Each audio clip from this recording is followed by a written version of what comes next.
प्यारे बच्चों, आज के इस हिंदी शिक्षण कार्यक्रम में आप सबका हार्दिक स्वागत है।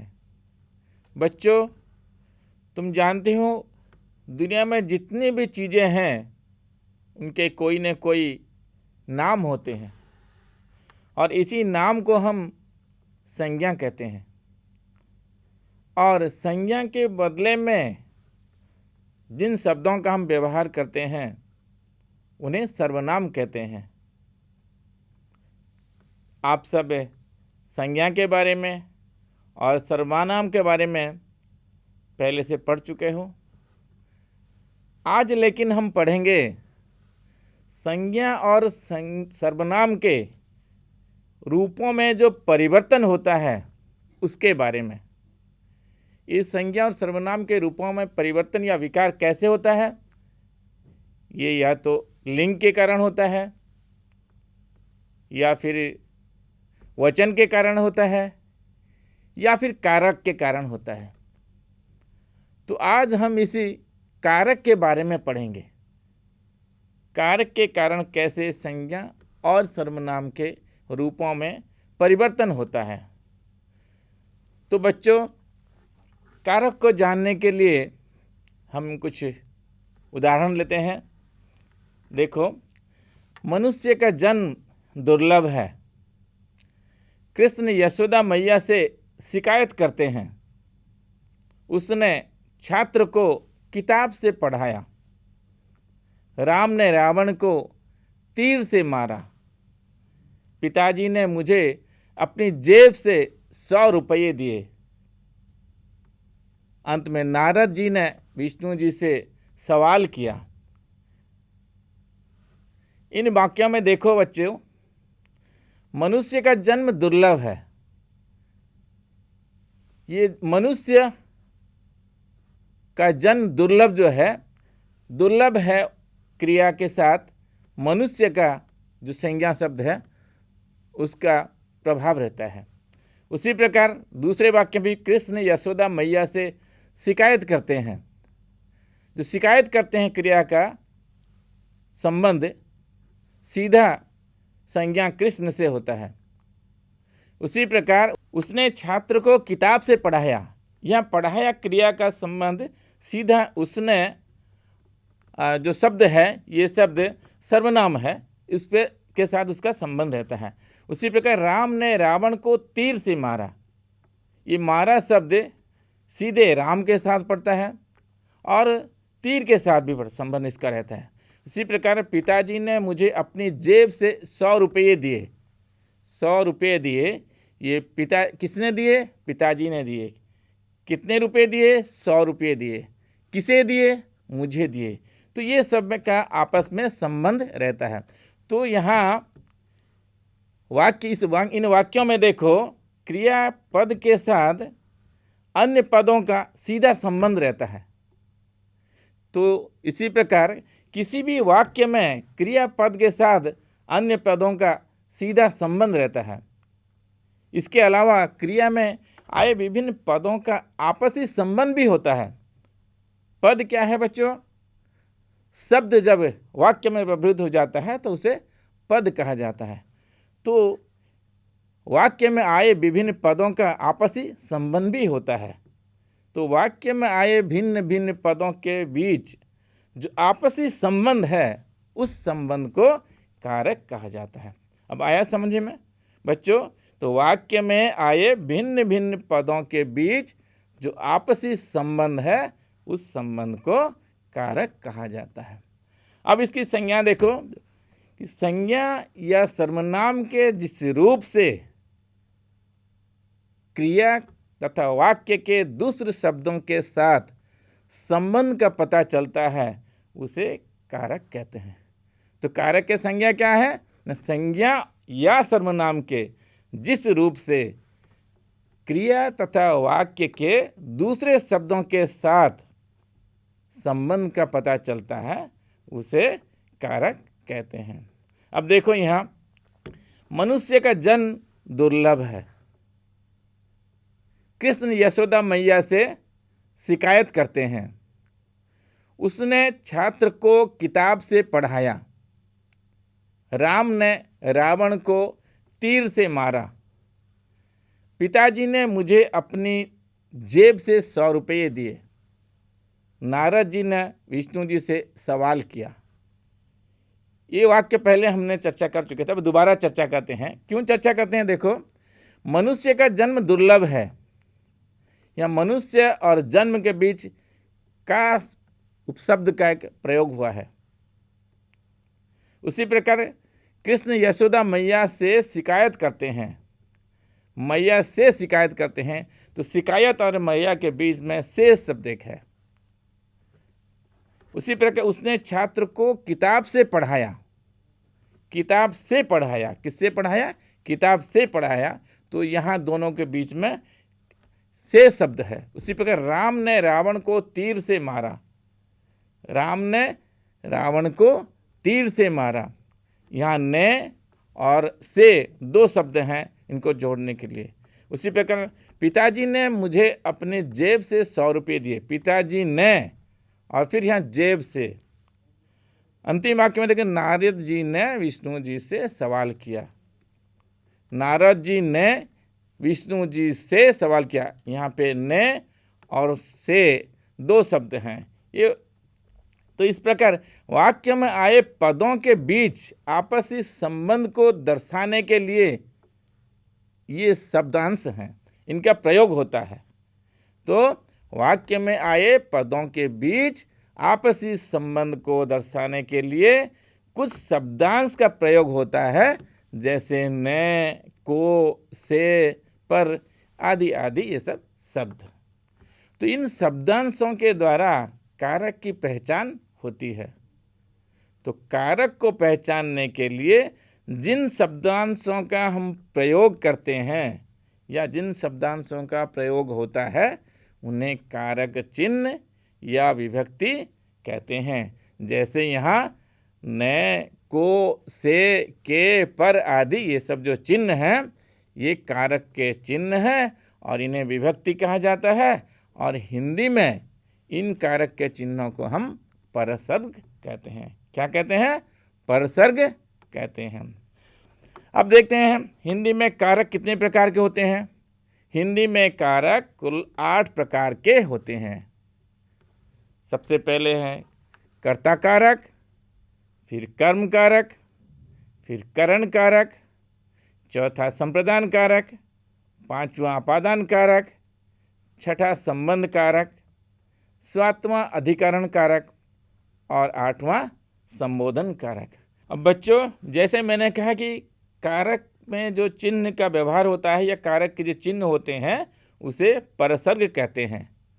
तो कारक के जो 8 भेद होते हैं, 8 प्रकार के कारक होते हैं, इन सब के परसर्ग भी अलग अलग होते हैं। जैसे कर्ता कारक, पहले कर्ता कारक के चिन्ह क्या होते हैं? ने, से और को। ने, से और को परसर्ग कर्ता कारक में व्यवहृत होते हैं। उसी प्रकार कर्म कारक में भी को और से व्यवहृत होते हैं, ये परसर्ग।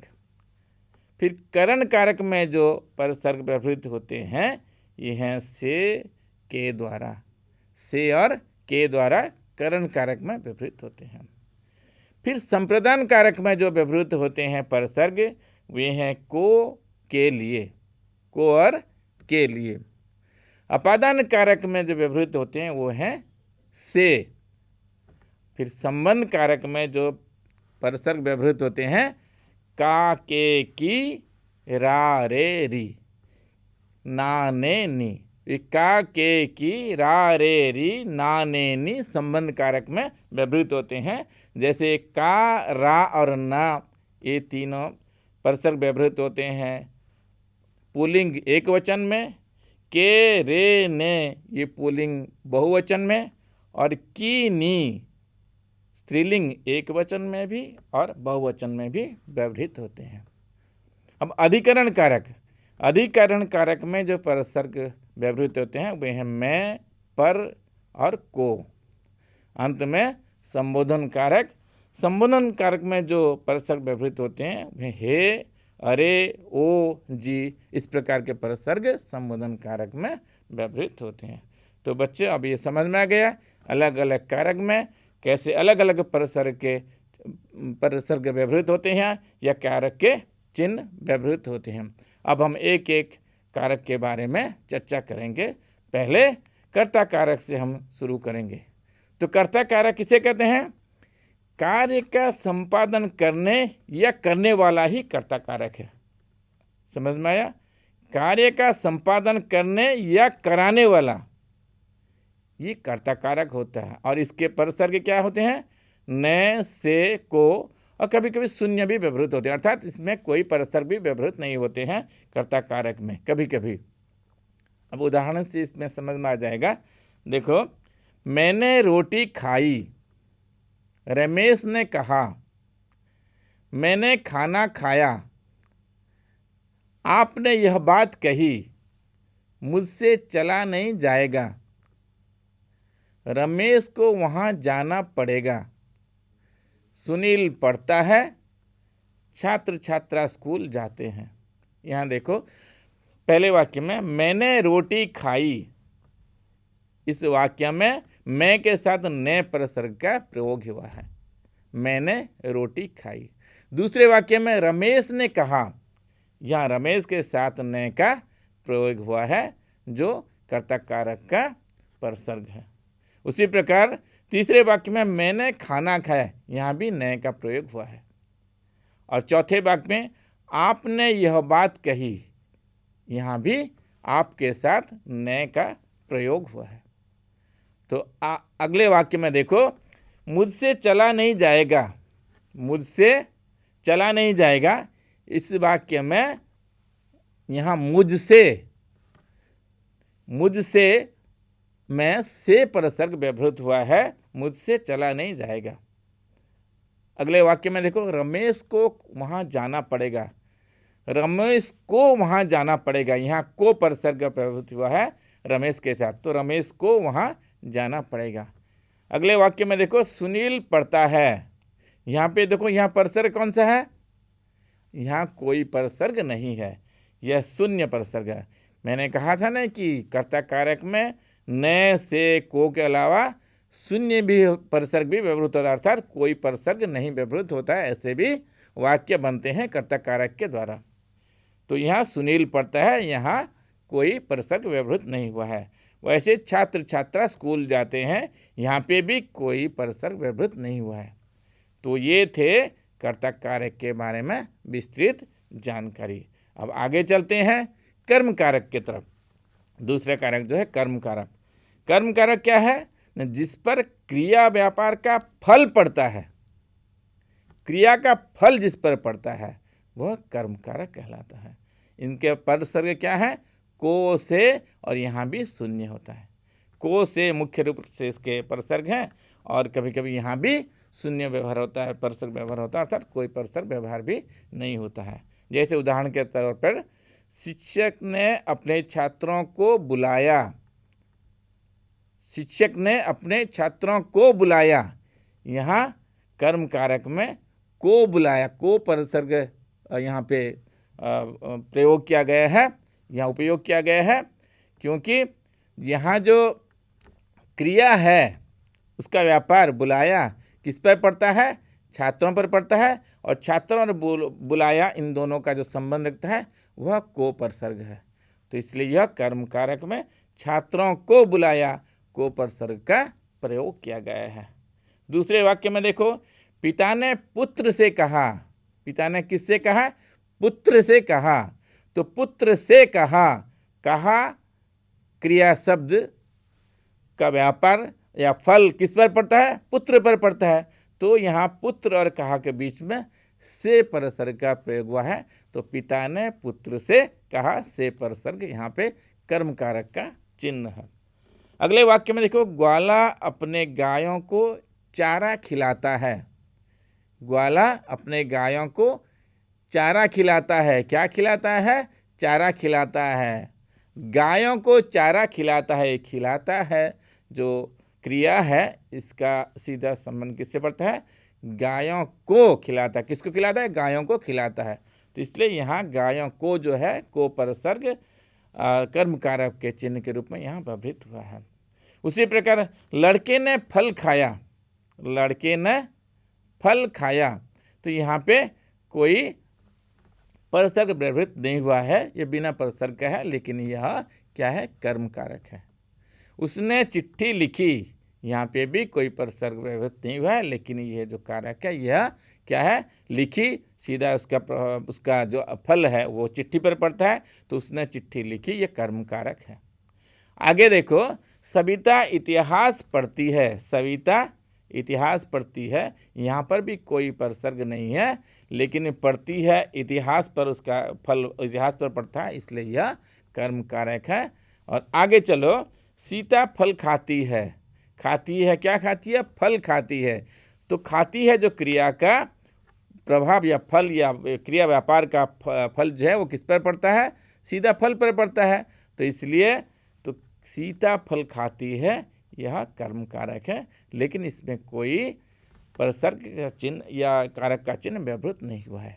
बच्चे फुटबॉल खेलेंगे, यहाँ पर भी कोई परसर्ग व्यवहित नहीं हुआ है, लेकिन खेलेंगे का प्रभाव फुटबॉल पे आता है, फुटबॉल पे पड़ता है, इसलिए बच्चे फुटबॉल खेलेंगे वाक्य जो है ये कर्म कारक है, लेकिन इसमें कोई परसर्ग या कारक का चिन्ह व्यवहित नहीं हुआ है। अब आया समझ में बच्चों? तो इससे हमने क्या समझा, जिस पर क्रिया व्यापार का फल पड़ता है वह कर्म कारक है, और इसके परसर्ग हैं को, से और शून्य। हम आगे चलते हैं करण कारक के तरफ। करण कारक क्या होता है, क्रिया या कार्य होने का साधन या माध्यम, ये करण कारक होता है। क्रिया या कार्य होने का साधन या माध्यम, यह होता है करण कारक। और इसके परसर्ग क्या है, से, के द्वारा, से और के द्वारा। उदाहरण के तौर पर देखो, पिताजी ने लाठी से मारा, पिताजी ने लाठी से मारा।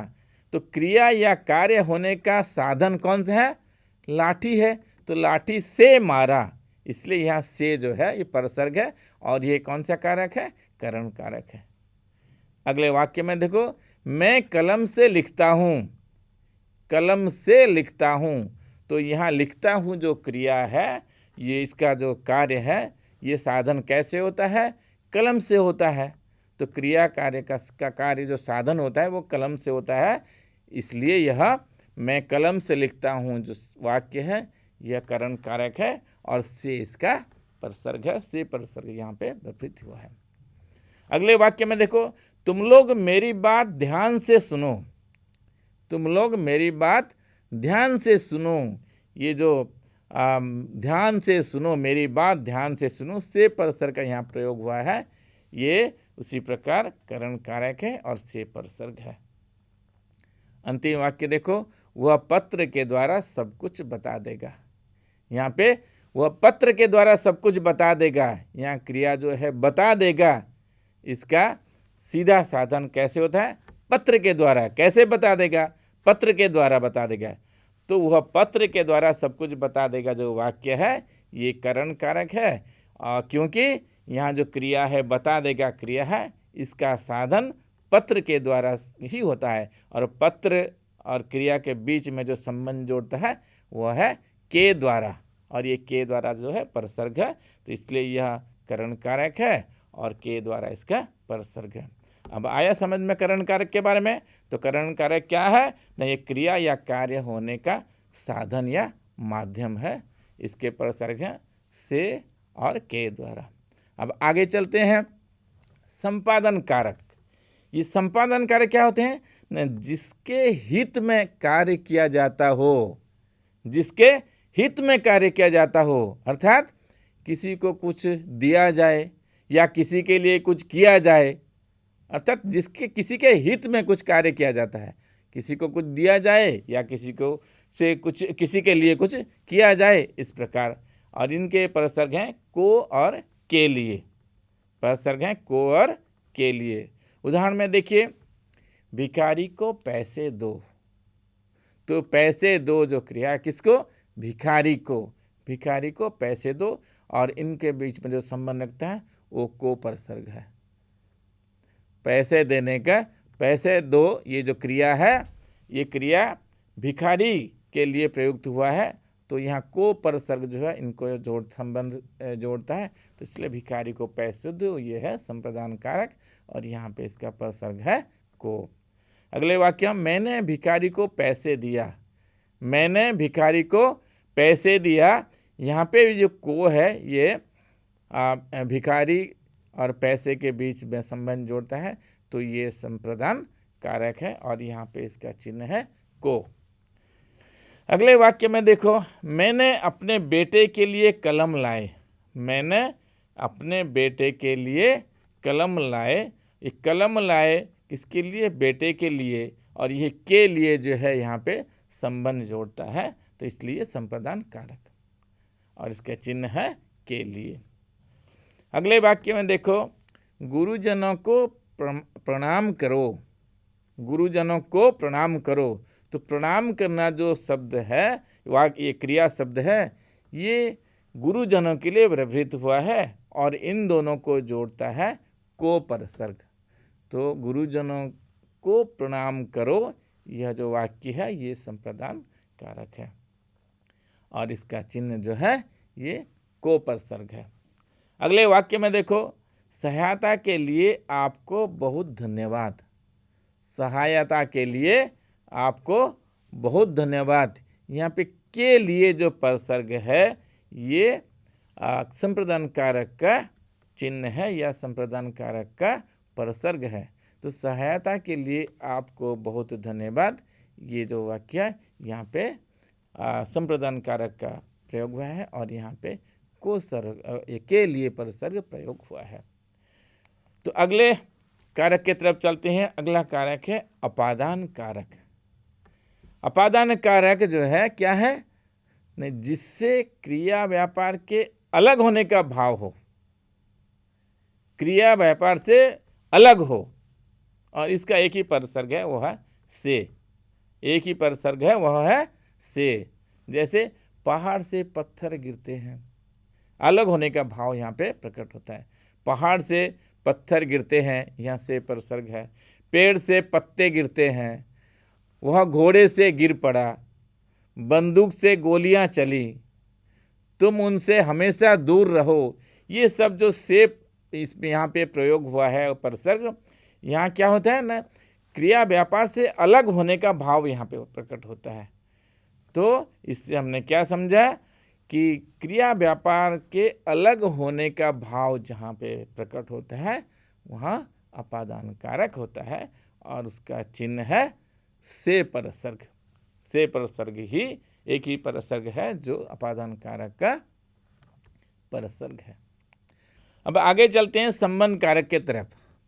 संबंध कारक क्या होता है ना, संज्ञा या सर्वनाम के जिस रूप से उसका संबंध क्रिया से भिन्न किसी दूसरे शब्द से सूचित होता है वह संबंध कारक होता है। और इसके परसर्ग हैं का, के, की, रा, रे, री, ना, ने, नी। वाक्य में देखो, सुनील का भाई अनिल है, वह उसका घर है। सुनील के 2 बेटे हैं, लक्ष्मण राम के बेटे भाई थे। अनुपम की नानी आई, लड़कियों की बातें सुनो। यहाँ पे का, के, की का व्यवहार हुआ देखो। और आगे चलो, रा, रे, री, भारत हमारा देश है, यह मेरा घर है, मेरे पास आओ, मैं तुम्हारे घर जाऊंगा। यह मेरी किताब है, हमारी धरती हरी भरी है। यहाँ रा, रे, री का प्रयोग है। पहले वाक्य में हमारा, यहाँ रा। दूसरे वाक्य में मेरा, यहाँ पे भी रा। तीसरे वाक्य मेरे पास आओ, यहाँ रे। चौथे वाक्य में भी तुम्हारे, यहाँ पे रे। और अंतिम वाक्य में हमारी, यहाँ पे री। और उसके पहले वाक्य में यह मेरी, यहाँ पे भी री का प्रयोग हुआ है। तो का, के, की, रा, रे, री। और आगे देखो ना, ने, नी, अपना काम खुद करो। यहाँ पे ना का प्रयोग हुआ है। यह अपना घर है, यहाँ पे ना का प्रयोग हुआ है। अपने गुरुजनों को सम्मान करो, अपने यहाँ पे ने का प्रयोग हुआ है। सभी अपने अपने काम में लगे रहो, यहाँ पे भी ने का प्रयोग हुआ है। और अंतिम वाक्य अपनी पढ़ाई पूरी करो, यहाँ पर नी का प्रयोग हुआ है। अब आगे चलो अधिकरण कारक के तरफ। अधिकरण कारक क्या होता है? शब्द के जिस रूप से क्रिया व्यापार के आधार का बोध होता है, अर्थात क्रिया होने का स्थान या समय का बोध होता है, स्थान या समय का बोध होता है, और इसके परसर्ग हैं मैं, पर और को। तो उदाहरण के तौर पर देखो, मेरे जेब में रुपये हैं। यहाँ जेब जो है स्थान का प्रयोग यहाँ पे हुआ है, जेब एक स्थान है। तो मेरे जेब में रुपये हैं, अलमारी में कपड़े हैं। यहाँ पे अलमारी में कपड़े जो हैं, ये अलमारी जो शब्द है ये स्थान के लिए प्रयोग हुआ है, और यहाँ पे परसर्ग में है। पेड़ पर कोयल बैठी है, यहाँ पर पेड़ पर कोयल बैठी है, पेड़ के ऊपर बैठी है इसलिए पेड़ पर है, पर जो है यहाँ पे परसर्ग है। कागज़ पर एक चित्र बनाओ, यहाँ पर जो है ये भी परसर्ग है। आप शाम को आइए, यहाँ को परसर्ग जो है ये भी अधिकरण कारक का परसर्ग है। ये समय के लिए व्यवहृत है। 15 अगस्त को स्वतंत्रता दिवस है, ये 15 अगस्त जो है ये समय है, तो यहाँ पे को परसर्ग के द्वारा संबंध रखा गया है स्वतंत्रता दिवस के साथ, तो इसलिए 15 अगस्त को स्वतंत्रता दिवस है, यह अधिकरण कारक है और को इसका परसर्ग है। आगे चलो संबोधन कारक के तरफ। संबोधन कारक तो किसी को पुकारने या संबोधित करने के लिए प्रयुक्त होने वाले शब्द। उदाहरण के तौर पर इसके परसर्ग में हे, ए, अरे, जी, इस तरह के शब्द व्यवहृत होते हैं यहाँ पे। जैसे ए बच्चे इधर आओ, हे कहाँ जा रहे हो, अरे मेरे पास आओ, जी कहिए, ओ भाई सब ठीक ठाक है तो, अजी सुनते हो। ये जो है शब्द ए, हे, अरे, जी, ओ, जी, ये सारे शब्द जो हैं ये हैं परसर्ग संबोधन कारक के।